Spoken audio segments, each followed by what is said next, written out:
Well, hello. Welcome back. This is UOAbigail, and I would like to welcome you to our 6th episode of our Ferret Business franchise.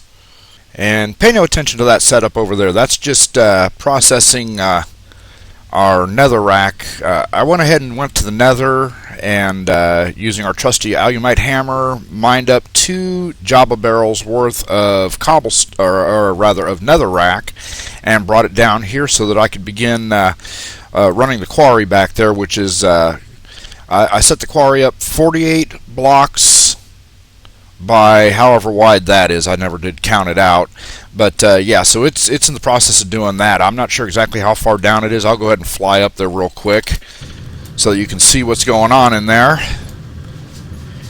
And yeah, it's currently doing something, maybe. Unless it has reached an area that it... No, there it goes. It's traveling back towards us right now. I don't know if you can see it very well, but you can see the dark area there going along the rail. Let me go ahead and see if I can throw a torch up here. I don't know if it'll let me or not, since I didn't have a space there. Maybe it will. Well, anyway, so yeah, I've got it going through these compacting drawers. Just a crude little setup here real quick, trying to make this, what is this, quadruple compressed cobblestone. So yeah, it's doing that, and then anything that's not cobblestone is just being collected here in this chest, and I'm just, occasionally checking the chest and moving the stuff. But anyway, the other setup I have over here is making lava, and we currently have a full lava drum. Excellent. And the other setup I have over here is powering this capacitor bank with 5000 RF so that I can quickly charge my jetpack and the osmium lumber axe or osmium excavator or the alumite hammer that I have here. And I also made an enrichment chamber so that this way I could take the nether quartz ore that I got in the nether, because this actually makes each one of these nether quartz ore into 6 nether quartz. And we actually need a bunch of this because we are getting ready to do some automation stuff today. Go ahead and turn off the hover real quick. We'll head down here real quick. I need to make some daylight sensors because we are going to make some photovoltaic cells. And I've been messing around with this concrete, which is basically gravel that's been smelted in our alloy smelter here, although it works in a furnace as well.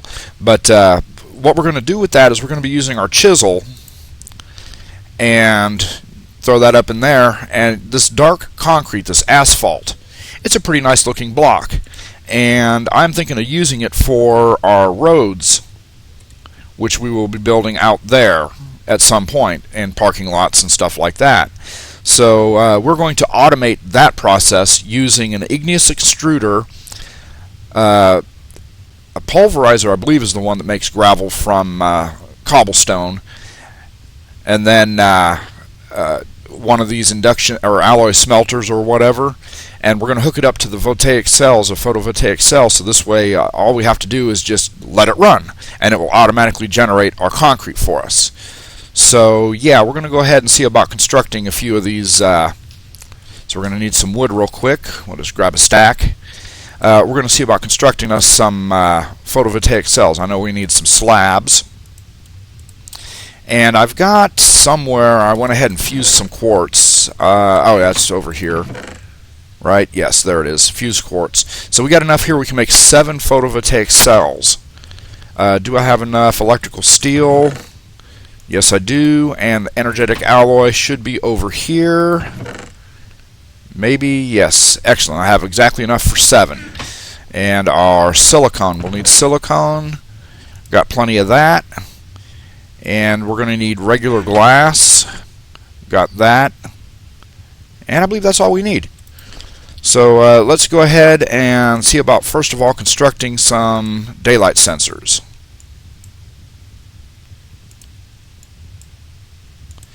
Got enough to make 20 of them.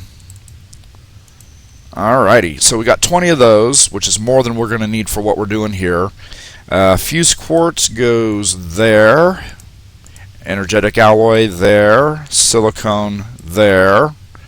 Daylight sensors there. Electrical steel there. And there we go. We have 7 photovoltaic cells, which would be enough for these do 20, 10. So that's enough for 70 RF per tick during the daylight hours. So I'm going to go ahead and make the machines that we're going to be using off camera, and I will be back with you in a minute. Alrighty, for the item conduits, we are going to need to harvest the ender lilies here. So let's see if we can't increase our seed stock.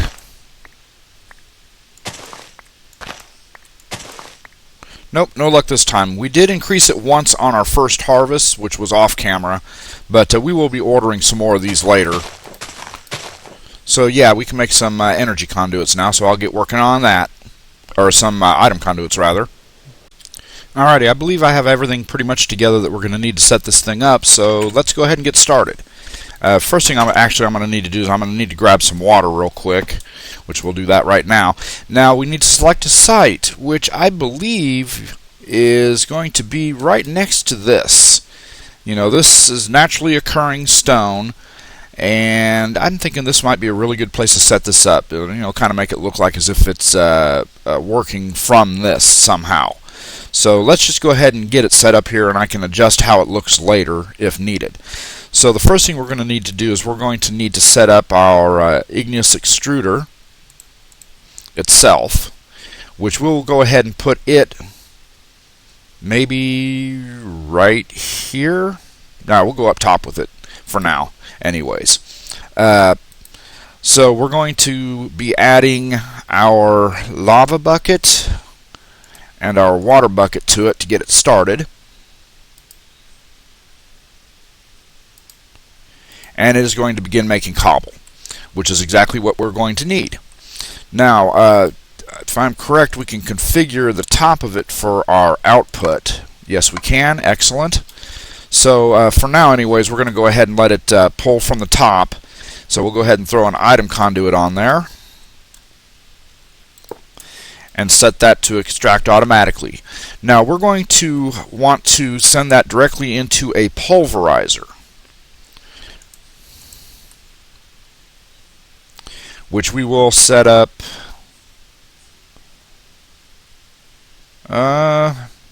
maybe over here to the side. Maybe we'll expand this naturally occurring block to kind of integrate this, but we'll go ahead and set that right there. So we'll set this to input there, and set this to input, and we should start seeing our cobblestone appear. Excellent.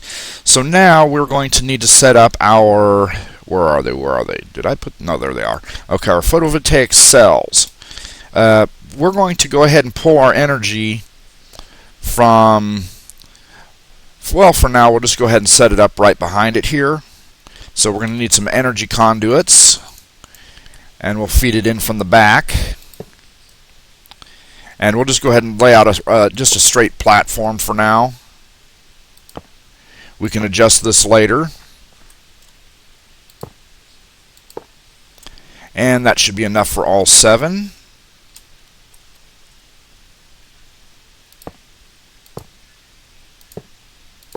Place these on here real quick. And our pulverizer should begin working. Excellent. It is pulverizing. Now, I made a hardened pulverizer because I have this augment that I want to add to it. It's a secondary sieve to increase the chances of getting our second, and it's making the wrong one. Really. So that's only a secondary output. So it's actually making sand. Alright, well I'm going to have to research this again and see what machine we need to make. Alrighty, well it turns out we had to go with the crusher from Mechanism. So yeah, I misread the recipe for the gravel. It turns out I would have needed to have had the pulverizer using stone instead of cobblestone, which would have meant that I would have needed to set up a aqueous accumulator first and pump the water in. So we can do that later. For now, this is just going to go ahead and it's pumping out the wrong thing. It is pumping out our cobblestone.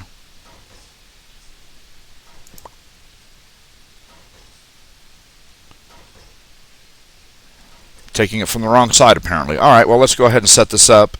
Side config. The bottom slot is going to be our output, and we'll see if it won't work now. And no, it's still taking out the cobblestone. Let's go ahead and see if we can't set this up to be only gravel. And which is the bottom on this?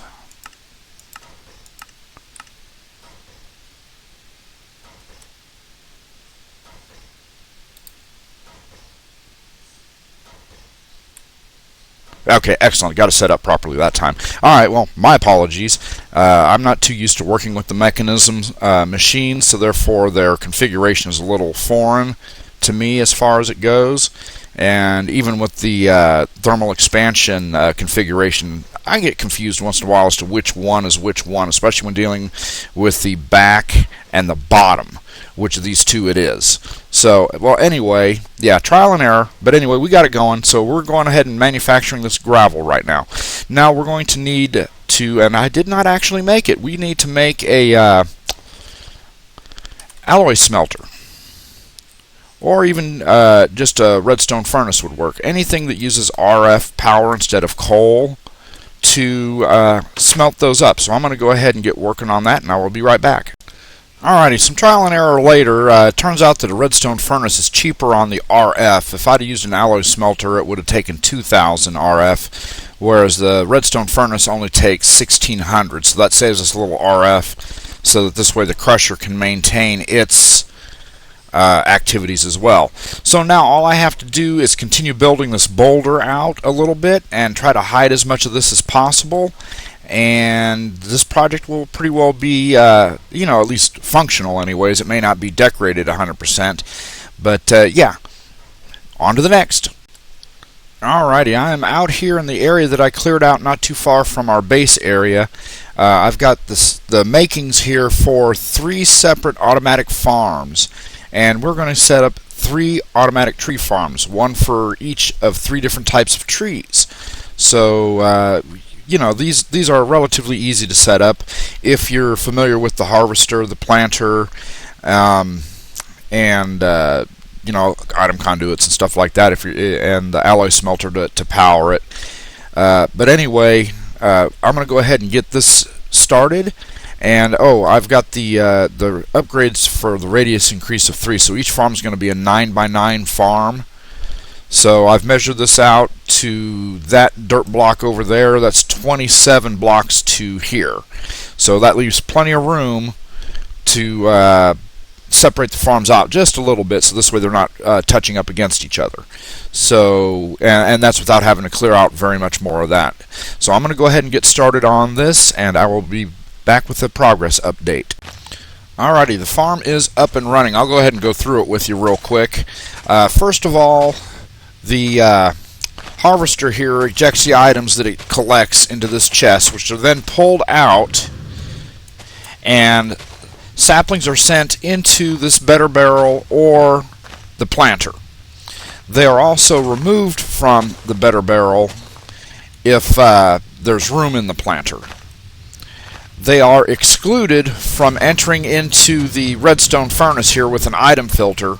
So this way, or the alloy smelter rather, so this way we don't wind up making wood ash out of it. Now the Stirling generator is configured to pull items from this slot automatically, so it automatically pulls the charcoal. Now any wood that is harvested goes into this barrel and gets sent into here to be smelted, to turn into charcoal to be fed over here. Now since we are not turning this into a charcoal factory, we are not continually smelting. We're only smelting until this gets full and this gets full. When that happens, the barrel here will start filling up with the oak logs. So, also the sludge that is created, I'm currently sending into this barrel, and I'll eventually make a sludge boiler to turn that into useful items as well. But you can see that for right now, it is constantly growing these logs and these leaves. Now the harvester generally tends to take care of the leaves first, so it's going to spend a lot of time dealing with the leaves. But when this becomes pretty full of wood, with more wood than leaves, it'll switch over to doing the wood, and then that will start to fill up. So I'm going to let this run for a little while, and I'll update you when it's ready. Alrighty, it's starting to harvest the lumber, the wood, and you can see that it's automatically being placed in here and automatically being sent over here. So yeah, as it continues to grow, there's still some on this side that have not grown yet, but as it continues to grow, the charcoal will build up inside of here. The charcoal will build up inside of here, plus these will remain full of lumber. Then this will begin to fill up. And whenever this fills up, we can just, we can upgrade it as we need to, or we can remove the items automatically and send them elsewhere, or whatever we choose to do. So I have to do this now 2 more times. I'm going to do it once over here for jungle trees, and I'll probably try some of the other trees like the rubber trees, or either that, or I'll see about getting some spruce wood, and we'll do the spruce. But the idea here is to have a constant supply of wood to build with, or to use for transport back to headquarters. So yeah, I'm going to get working on that, and I'll be back with you in a bit. Seems we've run into a little problem with the jungle trees. Apparently they generate roots, which destroy whenever they generate them weird ones like that one over there that aren't the 4x4, the 2x2 type, but still tall. So yeah, this may wind up eventually destroying our planter, which is going to be a bad thing. But you can see this thing over here has already generated a full stack of wood while I was building this one here. So yeah, these things do work pretty good. So yeah, we may have to find a different type of tree to use here. But I'm going to go ahead and let this run as is for now and just see what happens. Yeah. My harvester's way over there, but it's harvesting here. Look what it did. Apparently, there doesn't seem to be a horizontal limit to connected trees that it will work with, because it's harvesting over there. One of them is harvesting here. I'm not sure which one, but it looks like I grew these or built these too close to each other. So I will have to separate them out, and yeah, this replacing the ground is going to be a problem for the jungle one, so I'm going to have to switch this out for a different type. And like I said, I'll probably go with the spruce. But yeah, so I wound up having to connect all of these along here together, because I was getting amaranth and cocoa beans, and I was getting jungle leaves or jungle trees over here. So yeah, we're gonna have to separate that out, but we can do that later. I'm gonna let this run and see how far it goes. And now I'm tempted to just build one and just like fly out into the middle of the jungle somewhere, plop it down, and just let it go to town. Let's just see what it does. Alrighty, well, I went ahead and removed the 3 radius increase from the planters, and they seem to be staying pretty well within their specific area. I'm still going to have to change out the jungle trees though, because they're still replacing dirt blocks, which means that this will eventually wind itself out and not have any place to plant. So yeah, I'm going to have to go get some either some spruce or birch. Yeah, that's it, birch. I'm going to have to either go get some spruce or some birch and replace this system with that. So we'll just have to rely on just chopping down and maybe replanting ourselves. Plus, we have a lot of cleanup to do over here. I'll just show you what it did to this place. I mean, literally, it went through here, and it just, like, randomly chose where to harvest from and just like did rows and came back and did rows and harvest the tops of some trees, missed some trees. Yeah, and it just kept going until it actually reached unloaded chunks, and then those harvesters actually froze and stopped working. So I actually had to break them and replace them to reset where they were harvesting.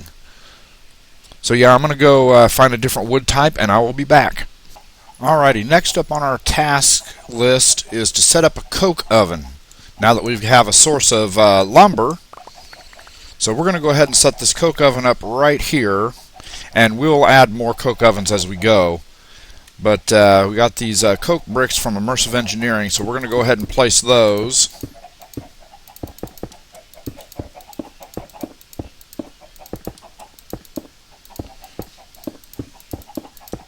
And there we go, our coke oven is set.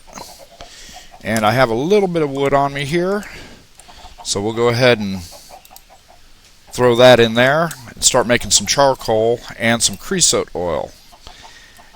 And I have a barrel and a fluid conduit set to extract. So yeah, this will start filling up hopefully, and yeah, we'll start being able to make some treated wood. One last task for today, and actually we'll say two last tasks, because the other down here, the ender lilies should be fully grown. I haven't checked on them this whole time, and yes, they are mature. Let's see if we cannot increase our stock. And nope, does not look like we did, but that's fine. With these 4 ender pearls, we are going to make us a reusable safari net.